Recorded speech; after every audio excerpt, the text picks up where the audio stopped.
CJ des chaînages verticaux dans Attic. Les chaînages verticaux peuvent être réalisés de deux manières. On peut utiliser l'outil poteau qui coupera des murs, permettra de mettre des poutres, etc. Donc qui peut être intéressant. Mais nous allons ici plutôt utiliser l'outil élément libre qui va pouvoir se mettre en superposition des murs et ainsi ne pas modifier mon avant-métré sur les murs. Je choisis donc un élément libre par les pipettes rectangle que je vais nommer chaînage verticaux 20 par 20. Les dimensions que je vais prendre pour ces éléments là, largeur 20 cm, longueur 20 cm.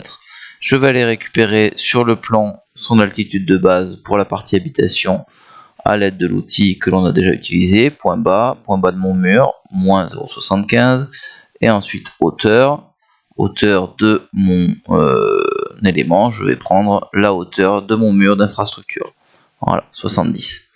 Voilà, les dimensions sont définies, je peux commencer à dessiner, donc je vais choisir ici de les caler par rapport au coin, et je vais me mettre sur cet outil qui va me permettre de tourner pour pouvoir dessiner mes chaînages comme il faut. Donc comme mon outil rotation est activé, je n'ai plus qu'à appuyer sur la barre d'espace pour tourner dans la direction qui m'intéresse et m'accrocher aux différents angles pour pouvoir tracer mon chaînage.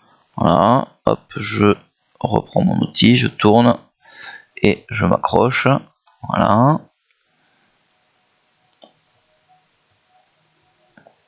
Ici. Le chaînage, celui-ci. Ici. Ici, comme on a des longueurs de plus de 6 mètres, je vous rappelle que l'on va recouper nos murs. Alors peu importe l'endroit, hein, on va le mettre à peu près au milieu, ici, ici, hop là, non, là, non, on va pas le laisser là, on va le mettre un peu mieux, voilà, ici, et ici. On va faire de même maintenant pour la partie garage. Et je vous invite, donc en reprenant les dimensions, à vérifier en 3 dimensions ce que l'on vient de réaliser. S'il n'y a pas de problème, on peut peut-être garder les semelles et éventuellement masquer ici les murs, ce qui nous permet de bien voir que nos chaînages sont bien positionnés aux bonnes altimétries et correspondent bien à ce que l'on voulait réaliser. Donc si je remets mes murs, on voit bien, hop, que mes chaînages ne dépassent pas des murs.